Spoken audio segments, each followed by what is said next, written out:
What's the danger in revealing truths others aim to hide? How can a life of incisive truth-telling lead to an undetermined end? And when enemies, past and present, team up, who gets to write the story of a reporter's fate? Them or the rumor mill that just keeps churning in their wake? Welcome to Strange and Unexplained with me, Daisy Egan. Today's episode is the second half of a two-parter. If you missed last week's episode, go back and listen to that one first. Otherwise, you're going to be like, who shot who in the what now? Spoiler alert, it was Lee Harvey Oswald who shot JFK in the head. But it's the writer who suspected more to that story who we're focusing on. Seriously, this episode is so dense with information, you may really need to sit down. So, let me explain. No, there is too much. Let me sum up.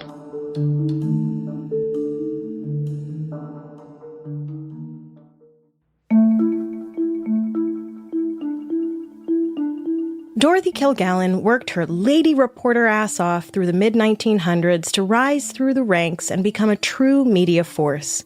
She had a syndicated column in 200 newspapers called The Voice of Broadway. She also had a long-running morning radio show with her husband called Breakfast with Dorothy and Dick. Good morning, darling. Good morning, sweetie. And she was a regular on the rotating cast of the TV game show What's My Line? And now, from New York, let's meet our What's My Line panel. First, the popular columnist whose Voice of Broadway appears in papers coast to coast, Miss Dorothy Kilgallen. And despite her column's original focus on Broadway, Dorothy covered some of the biggest cultural events of the day, from the president's wedding to the coronation of a king and then a queen. More importantly, though, Kilgallen used her platform to shine a light in some dark corners, pissing off some very dangerous people along the way, from Frank Sinatra to Fidel Castro to J. Edgar Hoover. When we left off last week, Dorothy had leaked the Warren Commission testimony of Jack Ruby, the man convicted of killing Lee Harvey Oswald a couple days after Oswald had assassinated JFK. She had become convinced almost immediately that something was afoot in the highest halls of power when it came not only to JFK's assassination, but then, as she saw it, the massive cover-up. She did not believe that Oswald had operated as a lone assassin, and she was pretty sure Jack Ruby's trial was a farce made to look like justice was being served, while its actual purpose was to shut Ruby up. J. Edgar Hoover and his spooks wanted the whole thing to be over and done with. Dorothy Kilgallen was a real bee in their bonnets and would not shut up. And so, on August 21st, 1964, two FBI agents showed up at Dorothy's East Side Manhattan townhouse, where Dorothy allowed herself to be interviewed for several hours without a lawyer present. They wanted to know who had leaked Ruby's testimony. Dorothy told them she would rather die than reveal her source. After the unwelcome visit, Dorothy began to suspect she was under surveillance. Given what we know about the lengths the government will go to keep tabs on pesky citizens, her suspicion was not undue. At this time, she was carrying on an affair with an author named Mark Lane. This was not Dorothy's first extramarital dalliance. It was pretty much an open secret that she'd gallivanted around town with various men for years. Her husband had done the same. Theirs was a marriage in name only by this point. They slept in separate bedrooms. At any rate, after telling Lane, quote, "Intelligence agencies will be watching us, we'll have to be very careful," she packed her bags and went off to Europe to cool her jets for a while. In Munich, she told friends she was working on Murder One, a true crime book about the murders she'd covered over her decades as a reporter. When she returned to the States in the second half of 1965, both her husband and her ex-boyfriend Johnny Ray remarked on her appearance. Ray told Mark Shaw, author of The Reporter Who Knew Too Much, quote, "She was plumper, her color was higher." Sigh. Can't a girl enjoy some croissants while hiding out from the US government without some jabroni commenting on her weight? And despite cooling her jets for nearly a year in Europe, almost as soon as she got back home, she took herself right back to her typewriter and filed off what would be her final story on JFK's assassination. On September 8, 1965, she used her Voice of Broadway column to state this, quote, "Those close to the scene realize that if the widow of Lee Harvey Oswald, now married to another chap, ever gave out the whole story of her life with President Kennedy's alleged assassin, it would split open the front pages of newspapers all over the world." Even if Marina explained why her husband looked so different in an official Dallas police photo and in the widely printed full-length picture featured on the cover of Life magazine, it would cause a sensation. That story isn't going to die as long as there's a real reporter alive, end quote.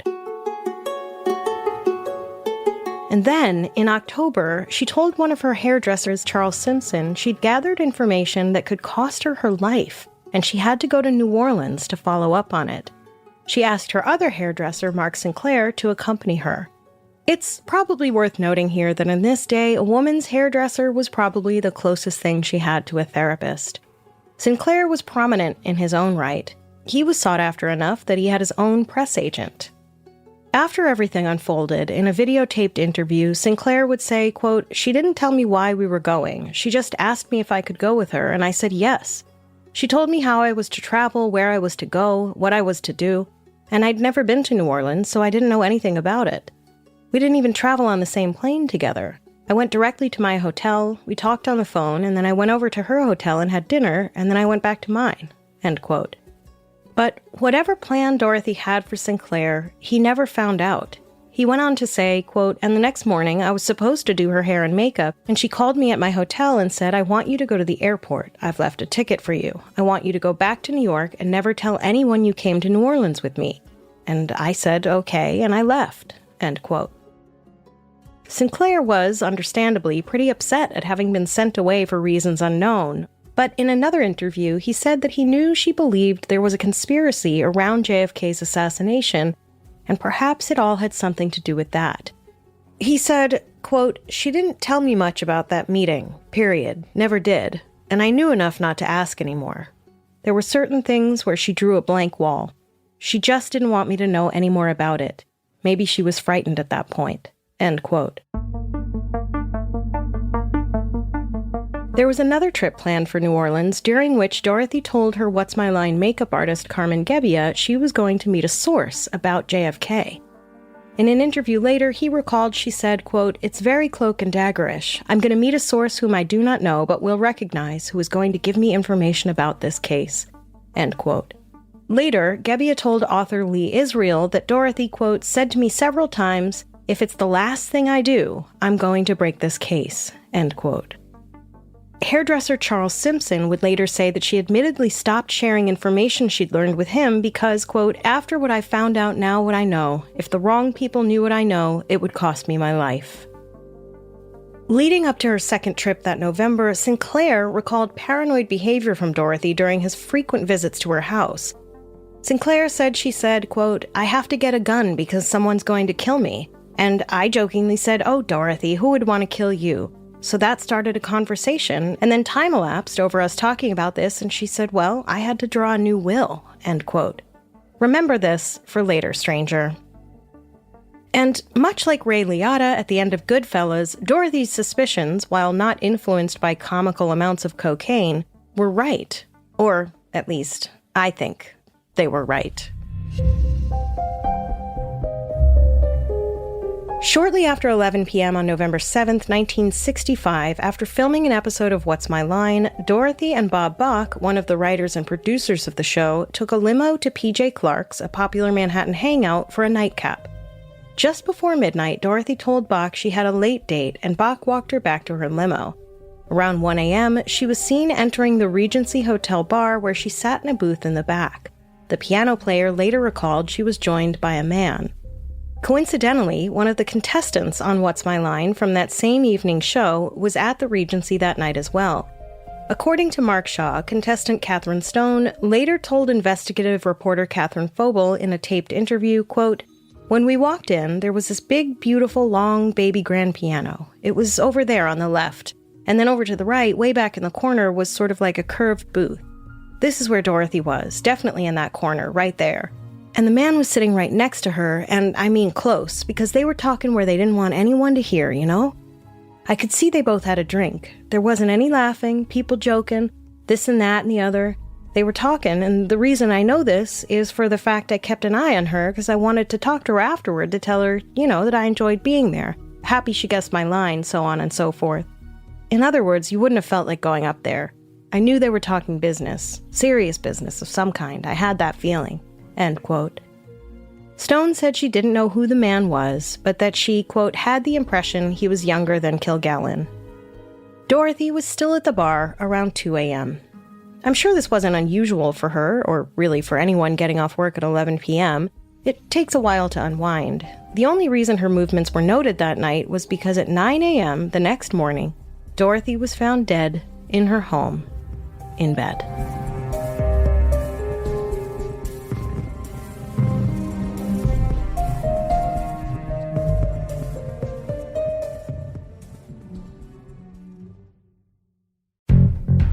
Strangers, it is the middle of summer. That means long days, hot nights, and so many of us are sleeping worse than ever. You climb into bed feeling tired, but somehow still wired, and your body won't switch off, and all you want to do is fall asleep.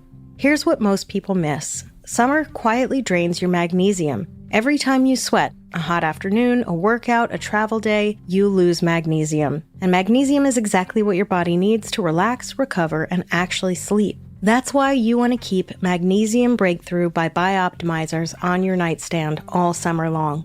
What makes Magnesium Breakthrough different is that it packs multiple bioavailable forms of magnesium into one capsule instead of just the 1 or 2 you'll find in most supplements. So whether you're coming off a long travel day, bouncing back from a hot, active afternoon, or just trying to actually sleep through a warm night, this is the simplest habit to come back to. Here's what you get when you go to bioptimizers.com/strange and use code STRANGE. 15% off your entire order. Plus a free travel-size bottle of Mazymes, Bioptimizer's best-selling digestive enzyme, added to your order automatically when you use our exclusive code. That's a $20 product, free, on top of your discount. This is a limited-time offer and while supplies last. You cannot get this on Amazon. You can't get it in stores. This offer exists in one place. My link, my code. That's it. Bioptimizers. Breakthrough science. Results you can feel.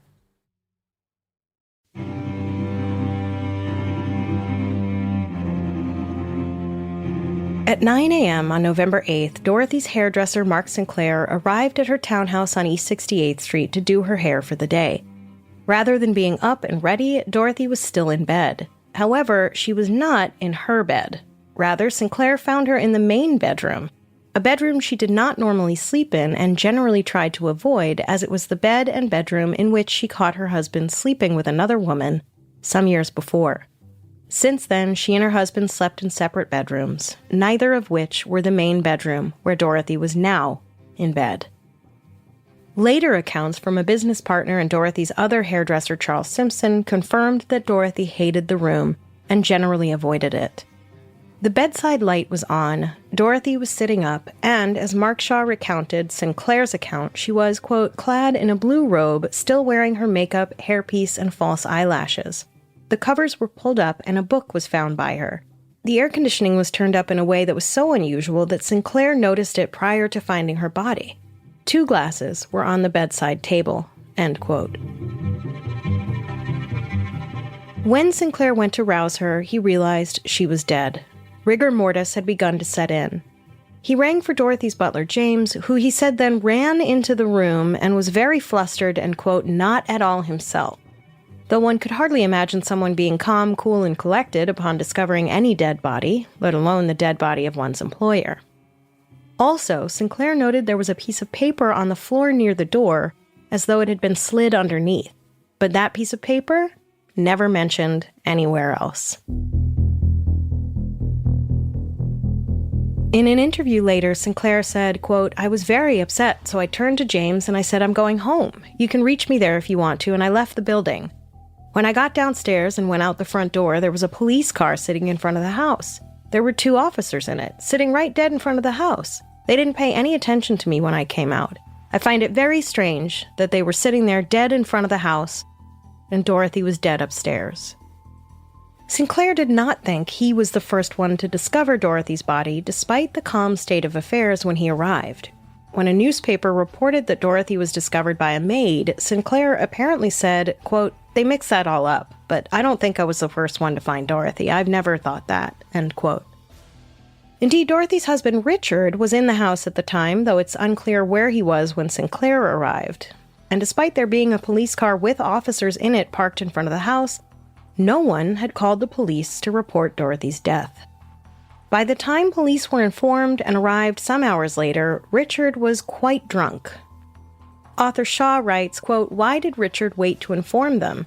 No one knows for sure, but perhaps he began drinking and in his diminished state was unable to make a decision," end quote. To be clear, no one called the police, or at least the police didn't show up, until the afternoon.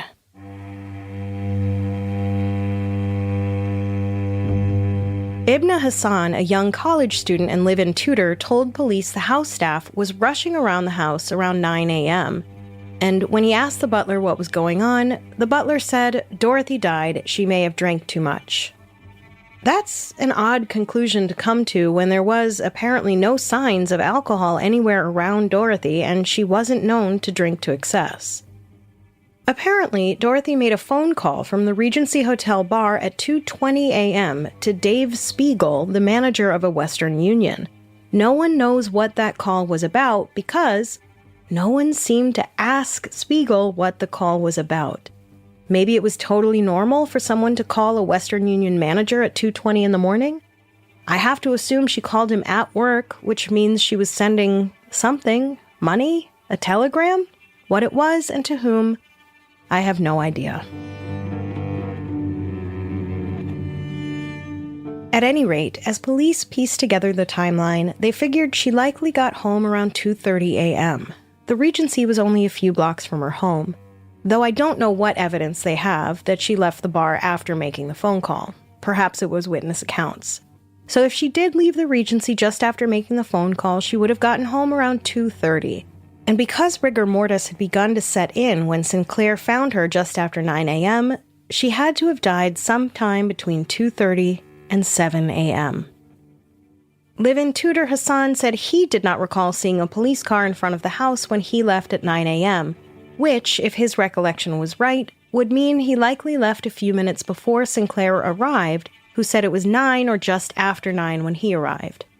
Which would also mean James, the butler, knew Dorothy was dead before Sinclair rang for him, which would also mean that James hadn't called the police upon discovering his employer's dead body.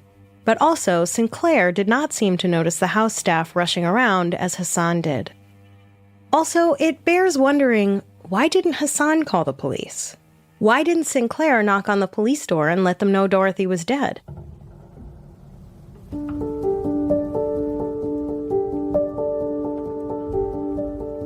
Once news was out that Dorothy Kilgallen was dead, it made it to the front pages of most papers around the country. Dorothy's former colleague, journalist Louis Sabel, announced her death in the Journal American with the headline, "Shocking, shocking, shocking, the sudden death of Dorothy Kilgallen," in which he wrote, quote, "Dorothy May Kilgallen was a newspaper woman considered so eminent in her field that her untimely death at 52 tugged page one coverage from most of the country's newspapers and two-column obituary in the conservative New York Times. Indeed, few newswomen have received as much attention in their lifetime from national news magazines such as Time and Newsweek as did this slender but aggressive girl reporter," end quote. Good thing he mentioned her body type. Very important detail. Speaking of important details, the New York Post, writing about Dorothy's death in 2016, noted that she was found, quote, "naked under a blue bathrobe." 2016. If they were trying to imply that it seemed as though she were in the process of getting ready for bed, because, as they noticed, she was also still wearing her lashes and a hair accessory, they could have just said that. There was literally no reason to tell us she was naked under her bathrobe. Fun fact, everyone is naked under their clothes. And, well, actually, New York Post, she was apparently not naked under her robe. According to Mark Shaw, when Sinclair found Dorothy, quote, "The bed was spotless. She was dressed very peculiarly, like I've never seen her before," She always was in pajamas and old socks, and her makeup would be off, and her hair would be off, and everything.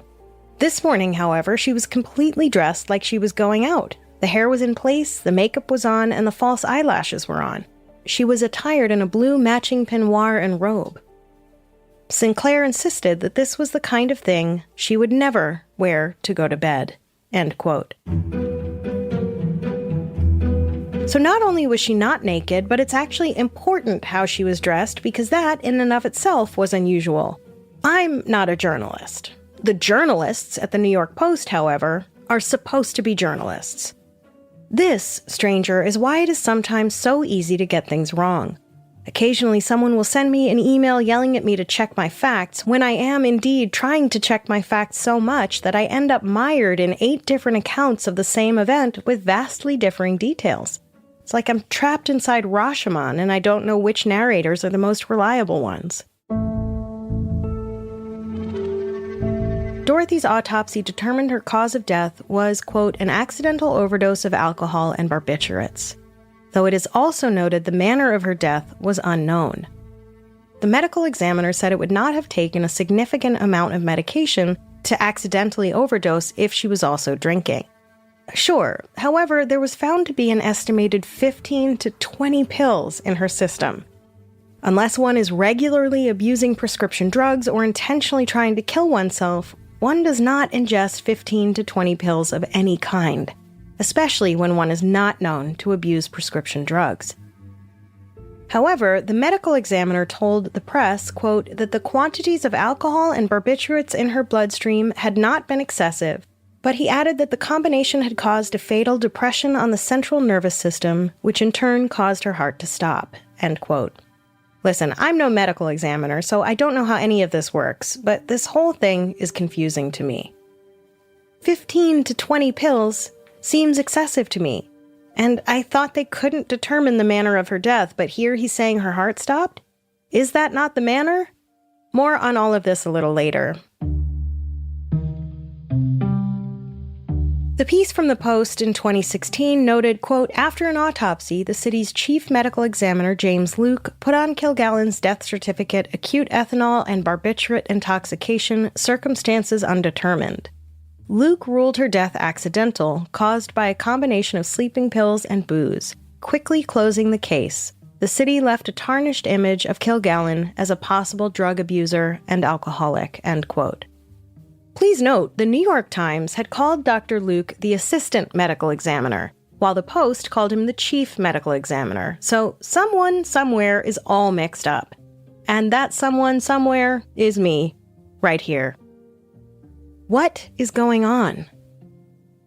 Others were asking what was going on as well. It struck some as highly suspicious that an extremely successful woman at the top of her game would die under these circumstances seemingly out of nowhere, and that the slapdash investigation was closed so quickly. After the break, we'll say, not so fast, Bob, and reopen the case ourselves.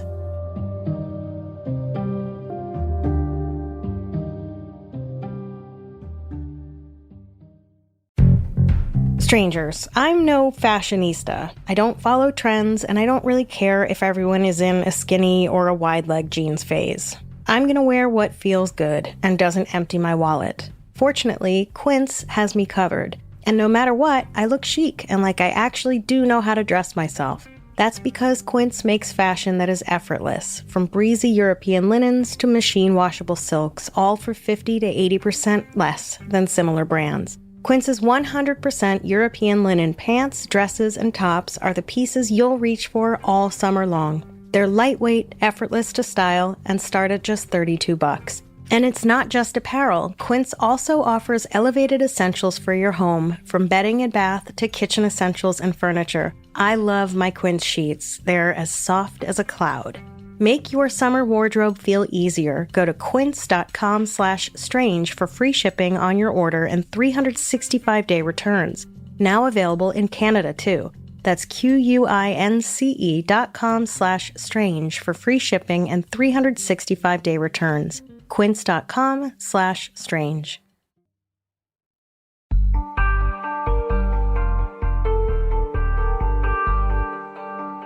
So the investigation of Dorothy's death left more than something to be desired. For starters, police didn't show up to Dorothy Kilgallen's home until 6 hours after hairdresser Mark Sinclair arrived and found her dead sometime shortly after 9 a.m. And we've already established that more likely than not, the butler and the live-in tutor knew she was dead before Sinclair arrived. And while Dorothy was famous, it's not like she was so famous that her team had to come in and figure out some kind of PR strategy around how to let people know she was dead. If they had, I can't imagine they would have allowed the press to imply that she was a pill and booze hound. Surely, if she had had some kind of team that was trying to do damage control, that would have been noted in the police report. This is going to get hairy, so put your listening ears on. One of the detectives on the scene said he didn't think Dorothy died from an overdose. Jack Doyle was one of the first officers on the scene, when officers finally arrived on the scene, and would later tell author Lee Israel that he testified in court that he was informed of Kilgallen's death at about 3 p.m. and was upset since he'd been told her body had been discovered 2 hours earlier at 1 p.m. Of course, we know her body was actually discovered as early as 9 a.m. Doyle said that when he entered the residence, he recalled seeing Dorothy's father, Jim, and get this, also present at the scene of Dorothy Kilgallen's death was Joan Crawford, the movie star. In a footnote to this section in his book, Mark Shaw includes this, quote, "There is no explanation as to why Joan Crawford, Jean Stralem, or any others were present at the Kilgallen townhouse before the police arrived. Who called them and when is a mystery," end quote. This makes me feel a little better. If Mark Shaw in his FOIA requests admits that some of this shit doesn't make sense, at least I know it's not just me. Anyway.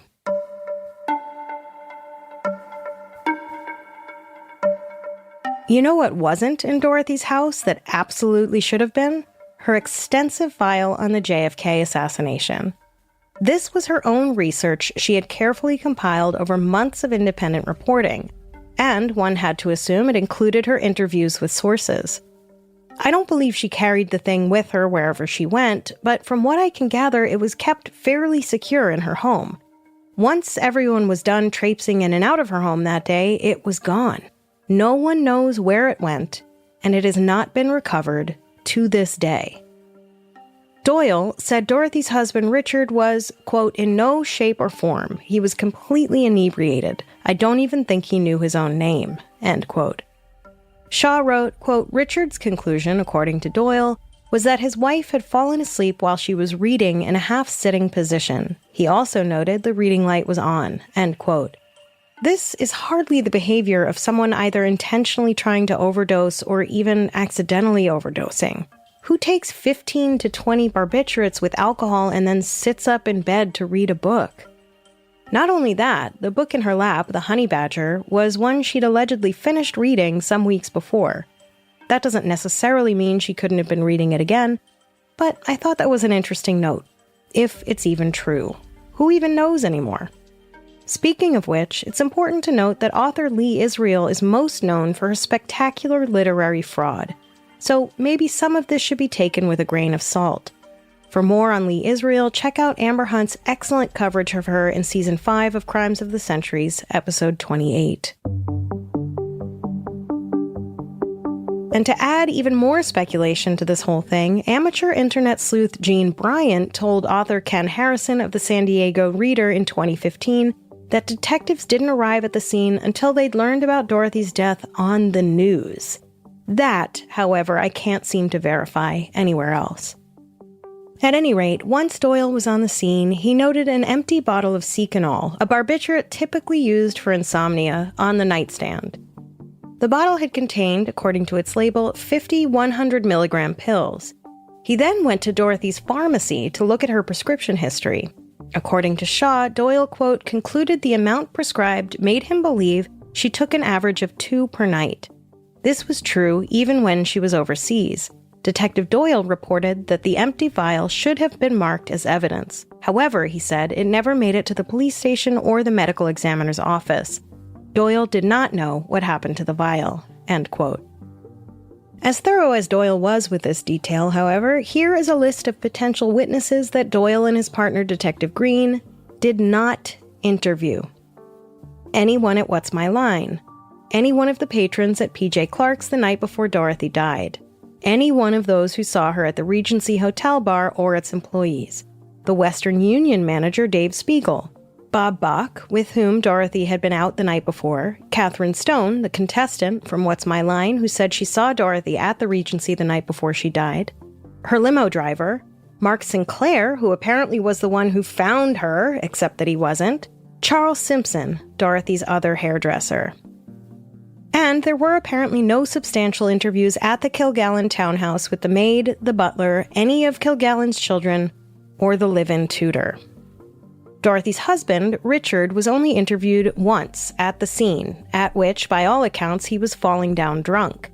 In fact, according to Shaw, in that interview, Richard said, quote, Dorothy had been well recently, that she had returned home from What's My Line at 11:30 p.m. in good spirits, feeling chipper, that she left him to write her column, and that he went to bed, end quote. But we know that none of that was true. Had he hallucinated, or were his mistruths more nefarious?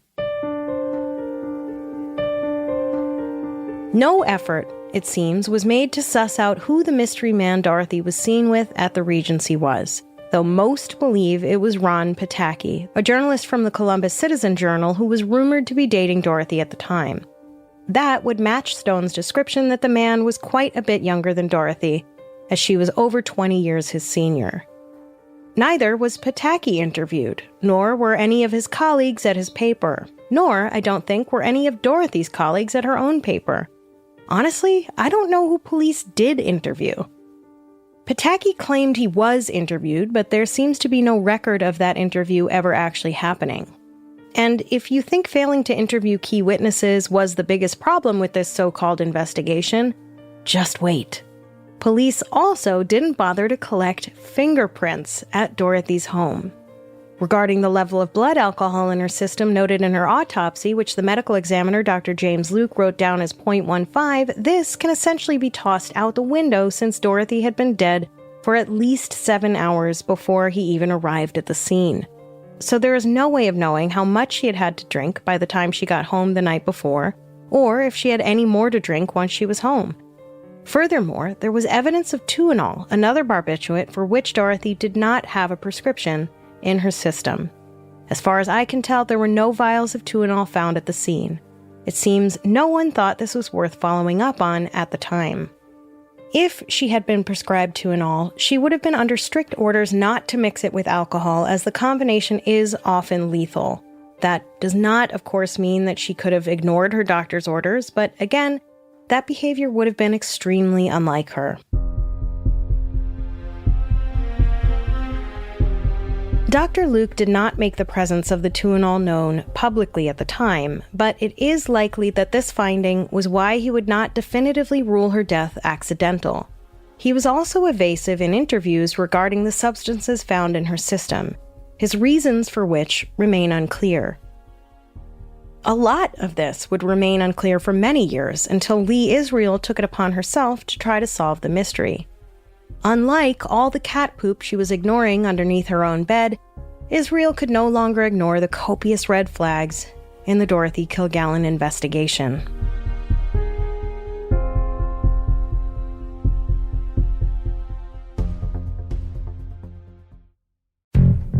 Strangers, if you're looking for the calming benefits of THC without the high, you have to try micro mints from Batch. They look just like breath mints, but each one is a real microdose of just 1 milligram of THC. Honestly, it's the most approachable and controlled experience I've had.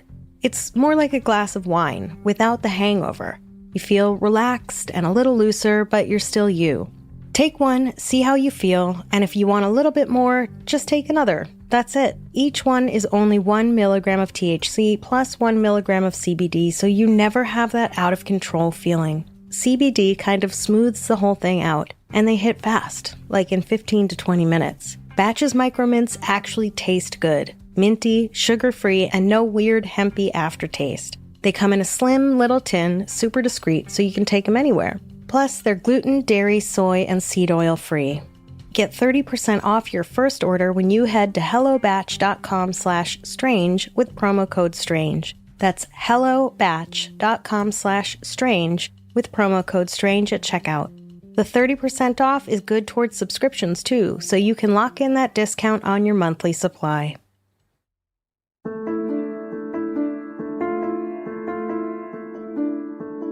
For her 1979 book, Kilgallen, Israel went back to Dr. Luke's toxicology report and then went back to Dr. Luke himself. What, she asked, did he mean by a moderate amount of alcohol and barbiturates? To which the doctor replied, quote, "The pills were not what we might expect to find in cases that were suicide," end quote. He then admitted that 50 cubic centimeters of pink fluid that had been found in Dorothy's stomach had been sent to the medical examiner's toxicologist, who apparently had never returned a report on it. He also criticized his own department, saying their personnel's, quote, "capabilities were not what they should have been," end quote. There is some rumor, however, that Dr. Charles Umberger, the director of toxicology for the New York City Medical Examiner's Office Department of Pathology at the time of Kilgallen's death, did run the toxicology on the pink fluid, but refrained from sharing his findings because he was, quote, "wary of the toxic politics weaving through the ME's office at the time," end quote.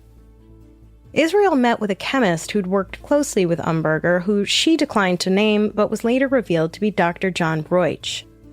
Broich told her Umberger reran Dorothy's toxicology 3 years later with samples he had carefully kept cryonically frozen.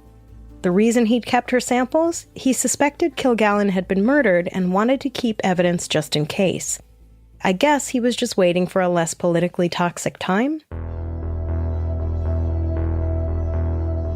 Broich claimed the new report, the raw data of which he reviewed himself, showed not 2, but 3 different barbiturates in Dorothy's system. As for Luke's claims that the department was lacking capabilities, Broich backed this opinion up with his own, stating that there, quote, "weren't too many people there who could get a job anywhere else, and there were people working there who didn't belong there. Downright dishonesty was there," end quote. And why was the New York City Medical Examiner's Office so inept? Broich's widow, Eileen, apparently told author Mark Shaw that her late husband had been forced out of the ME's office. She said, quote, "John had to leave. He admitted mafia presence in the office. They were intimidating. He called one time from the city and was terrified. He was strong-willed. He wouldn't be bought. There was pressure to fudge results. I said, 'Why don't you go to the police?'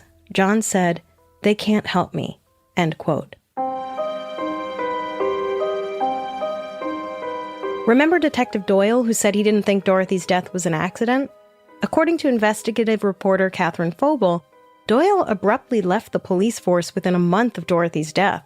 There were some rumors that whenever anyone tracked him down for information, he would move. And remember whose shit list Dorothy had found herself on through her dogged reporting? The Mafia.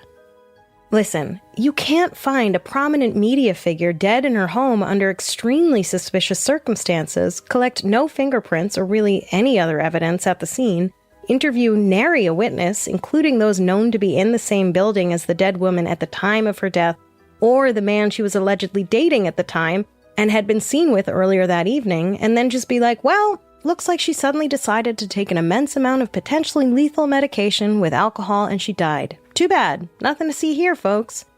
When has that shit ever flown? You know who that kind of shit never flew with? Dorothy Kilgallen. She didn't buy that Lee Harvey Oswald acted alone. She didn't buy that the CIA didn't know what was going on under Castro in Cuba. And she didn't buy that Marilyn Monroe also just suddenly, took too many pills and died.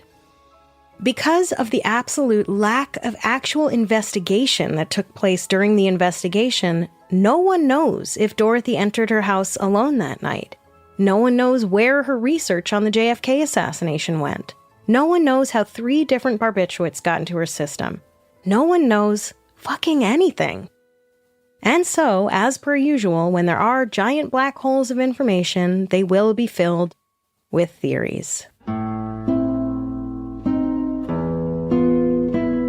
One possible suspect is Ron Pataki, the man Dorothy was rumored to have been dating at the time of her death.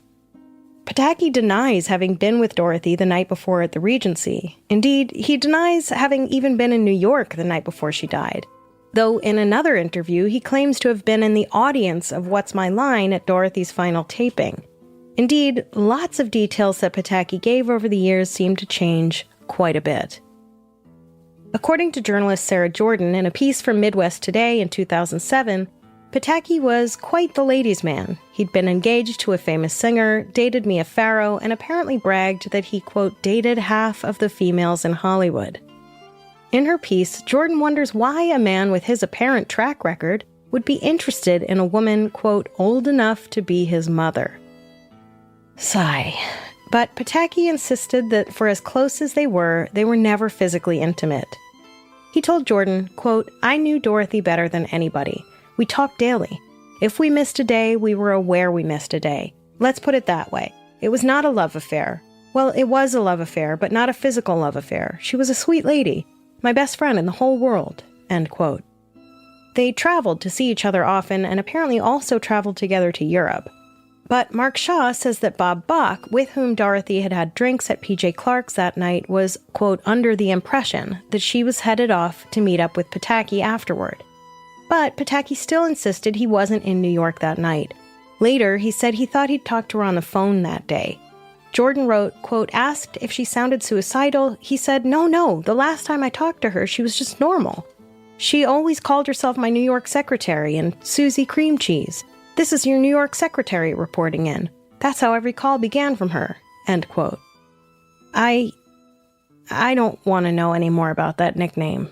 Thank you.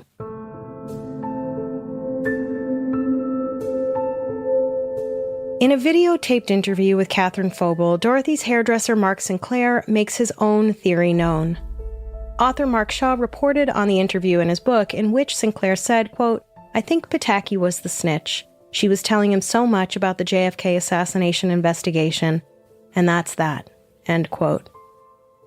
Shaw lays out Sinclair's theory thusly, quote, if Pataki was indeed the mystery man seen with Kilgallen during the final few hours of her life, his connection to Sam Giancana, quote, all those guys in the underworld, including mobsters who were involved with Hollywood, appears relevant. As noted, Giancana was linked to Melvin Belli's client, Mickey Cohen, and to Marcello and Frank Costello. Pataki certainly could have been a logical choice if any of the underworld figures, most likely Marcello, needed to eliminate Kilgallen. Under orders to shadow Kilgallen by any of these dangerous men, or on his own accord, Pataki could have reported every move she was making toward her cracking the assassination case wide open. End quote. But it also could have been Dorothy's husband, Richard. Everyone knew their marriage was a marriage in name only and that both of them were having affairs. Remember when Dorothy told Sinclair she had to draw up a new will? According to Sinclair, apparently that was because she didn't trust that Richard would take care of their son Kerry after her passing. She didn't mention concern for her other kids to Sinclair, just Kerry. Sinclair also said there was some question as to the paternity of the couple's youngest son, Kerry. Remember, a girl's hairdresser was basically her therapist, and this woman had her hair did every day. These two were about as close as friends can get. What if Richard knew Kerry wasn't his son and had just gone along with it for 14 years because he kind of had no choice, and finally he just snapped? What if Richard found out about the new will? What if the new will left him, a man described as frequently in his cups, with no career left to speak of, with nothing? What if Richard, in a jealous rage over Dorothy's latest affair and having learned that she'd drawn up a new will and was going around telling people she didn't think he'd be a fit father to the child he'd only pretended to father for 14 years, murdered Dorothy? That might explain why he was so falling down drunk by the time police got there. That might explain the blatant lies he told to police about Dorothy having come home around 11:30 the night before. That might explain why the butler apparently already knew Dorothy was dead when Sinclair arrived. It also might explain why the butler said she may have had too much to drink. Who says that? Like, who, upon learning their employer just died, would just be like, she probably drank too much? Most people would say, I don't know what the fuck happened, please call the police. Most people would have called the police by then. Incidentally, the new will, if it had indeed been drawn up, seems to have been lost to time. probably in the same place Dorothy's JFK files went. Richard inherited the equivalent of millions of dollars when his wife died, and then sold the townhouse the following year for $2.1 million in today money. Also, according to music journalist Johnny Whiteside's biography of Johnny Ray, perhaps Dorothy's longest and most intense affair throughout her marriage, Richard was against Dorothy getting autopsied altogether, referring to, quote, Dick's vociferous refusal to allow an autopsy. Strange indeed, stranger. But despite all these marital threads to pull on, when it came to the theory that Richard murdered Dorothy, Sinclair didn't buy it. According to Shaw, in reference to Phobel's videotaped interview, quote, Sinclair stated, "I don't think he could have done it." Asked if a more powerful person did, he said, "I think it was more than one person who did it, was involved in Dorothy's death." End quote. After the break, we'll explore further theories of powerful men potentially teaming up to take down the investigative threat that was Dorothy Kilgallen.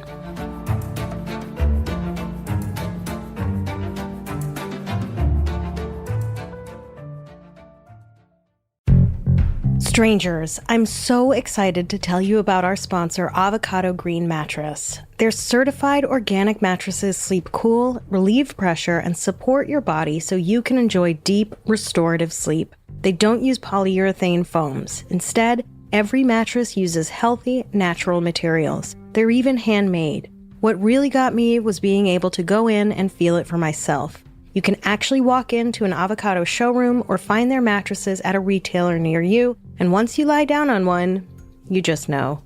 I'm trying to make more intentional purchases, especially for things I use every day.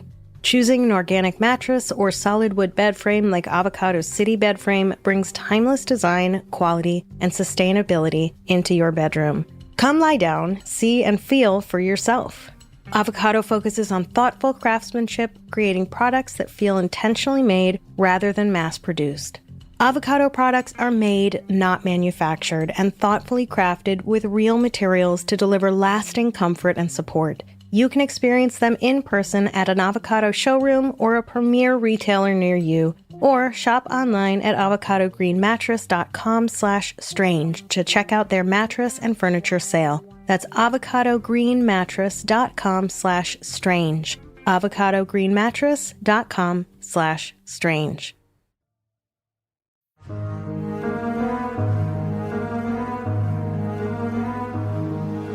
In order to examine what led to Dorothy Kilgallen's death, it's worth taking a look at her life's work for leads. Throughout her storied career, covering everything from Hollywood scandals to high-profile political assassinations, she made enemies with men whose secrets she suspected were of interest and consequence to the public. According to Shaw, quote, many suspects exist with strong dislike for Kilgallen on both a personal as well as professional level, but chief among those who hated her is singer Frank Sinatra, end quote. So let's revisit that mob theory, shall we? Dorothy certainly wasn't alone in her efforts to publicly reveal Sinatra's ties to organized crime, but she was on the case early, writing about his dealings and relationships starting in the late 40s, leading up to her 1956 multi-part expose, The Real Frank Sinatra Story, published in the journal American. Their feud was almost cartoonishly public. Making fun of Dorothy became a standard of Sinatra's nightclub routine. Publishing Sinatra's address each time it changed became a standard in Dorothy's coverage. And a tombstone sent by Sinatra to Dorothy's office with her name embossed on it proved to be ominous upon later reflection. Shaw writes, quote, after Sinatra learned of Kilgallen's death from his PR man Jim Mahoney, Sinatra showed little concern. He calmly said, Dorothy Kilgallen's dead. Well, I guess I gotta change my whole act. End quote. Throughout his career, Sinatra was cozy with a slew of mafia men around the country, including the likes of Charles Lucky Luciano, Sam Giancana, Frank Costello, Bugsy Siegel, and more. On a 1947 trip to Havana, Cuba, he was even seen rubbing shoulders with Don Carlos Marcello, who Shaw posits is the most likely suspect behind Kilgallen's potential murder. Apparently, Markello had a fierce, nearly decade-long vendetta to settle against Robert F. Kennedy, who, in his time as chief counsel on the Senate Rackets Committee and later Attorney General, prioritized cracking down on organized crime. Perhaps Markello organized JFK's assassination in retaliation, making Dorothy's research on the event a huge issue for him in its aftermath. Markello was also based in New Orleans, where Dorothy had recently visited before her death, and had planned to return in pursuit of a source on the JFK case. I'm not exactly sure what Shaw believes Sinatra's exact role in Dorothy's death was, but again, given their public feud and Sinatra's history of financially supporting mob members like, for example, Mickey Cohen, who he later gave $20,000 to after his release from prison in 1972, it's worth at least mentioning the crooner who regularly likened Dorothy to a chipmunk in his nightclub act.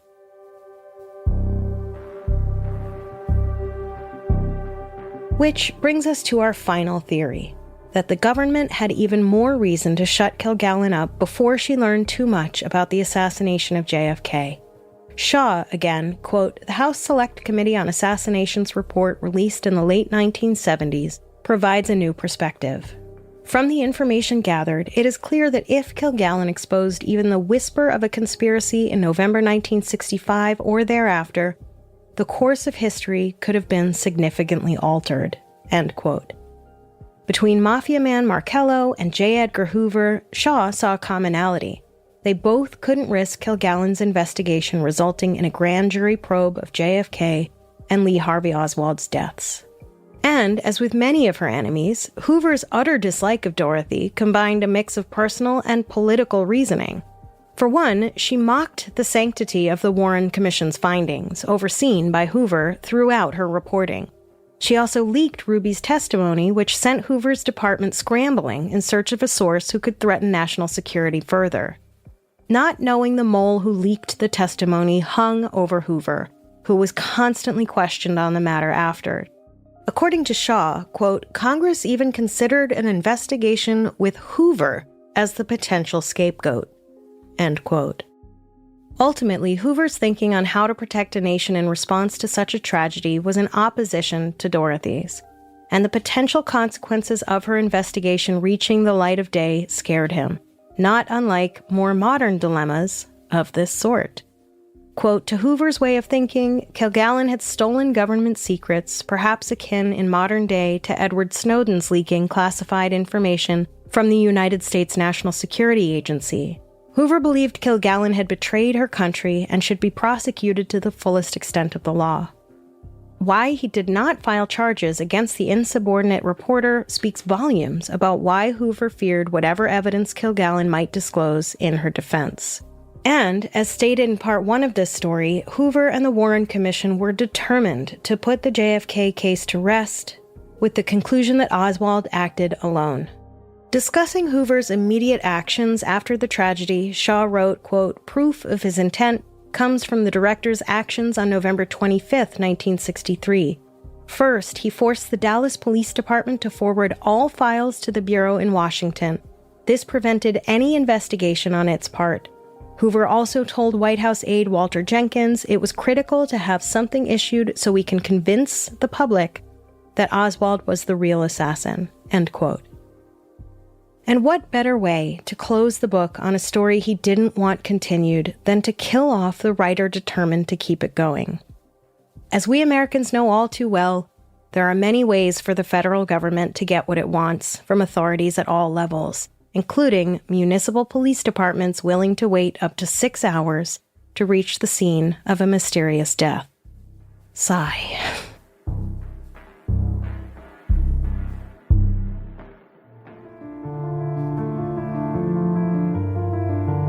It's really all too poetic that the most compelling suspects in Dorothy's death were connected by a motivation to cut her reporting short. I mean, talk about powerful writing. If curiosity killed the cat, there are many dogs to blame in this story.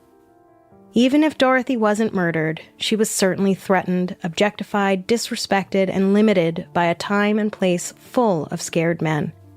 Scared people in positions of power will go to great lengths to not face their demons. Instead, they'll make demons out of truth-tellers and cautionary tales out of those they erase from history. But the beauty in all of this is that Dorothy's legacy can't be erased. Sorry, Bob. It's impossible. The ink's been dry for far too long, and she used an iconic amount of it in order to cover a nation whose history was unfolding before her. It was a clumsy history, one that revealed the lengths misogynists, nefarious characters, and those at the top would go to in the 20th century in their attempt to control the truth. But no one can control the truth. As Dorothy Kilgallen's legacy is proof of, the best you can do is pursue it, write your own version, sit back with a vodka tonic in hand, and see how the world reacts. Well, you're so right, Dick. It's been a pleasure being here. It's time to go. Goodbye. Goodbye.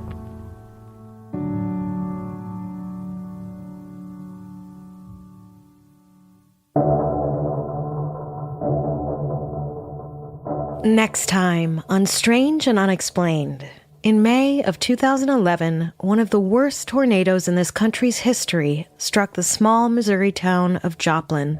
It claimed 161 lives, but some of those who survived had a most unlikely tale of how they made it through the storm. The butterfly people of Joplin. Strange and Unexplained is a production of Three Goose Entertainment and Grab Bag Collab. Special thanks to Richard Nacy Warner, our newest Grab Bag supporter at the executive producer level. This episode was written by me, Daisy Egan, with research by Joe Gradette, editorial help from Becca DiGregorio, and audio engineering by Jeff Devine. If you'd like to support the show, please consider becoming a member of Grab Bag Collab. We have built an incredible community of listeners who support a small, profit-sharing, woman and non-binary owned business. At Grab Bag, we're committed to giving a platform to voices who might otherwise get overlooked by bigger networks. Plus, all our contributors get to keep ownership of their content. It's a whole new approach to podcasting. Come check it out at grabbagcollab.com. For just $4 a month or $40 a year, you can get Strange and Unexplained early and ad-free. And for just $8 or $80 a year, you'll get all the shows Grab Bag has to offer, including my other shows Dear Daisy and Shut the F Up, Nick Lachey, as well as Amber Hunt's Crimes of the Centuries, The Catalyst, Tales of the Resistance, What If They're Wrong, and all of our quarterly shows. You can even sign up to join our live recordings. We have book clubs, live hangs, watch parties, and more. If you're feeling extra generous, you can sign up at the $50 level for even more perks, including all our shows and extras, and have your name read in the credits of our shows. Head to grabbagcollab.com today to join. To suggest an episode for Strange and Unexplained, you can email me directly at contact@strangeandunexplainedpod.com or go to strangeandunexplainedpod.com and fill out the contact form. You can follow me on Instagram at snupod or Daisy Egan and join the Facebook page to be a part of the conversation. Thanks so much for listening, and stay strange.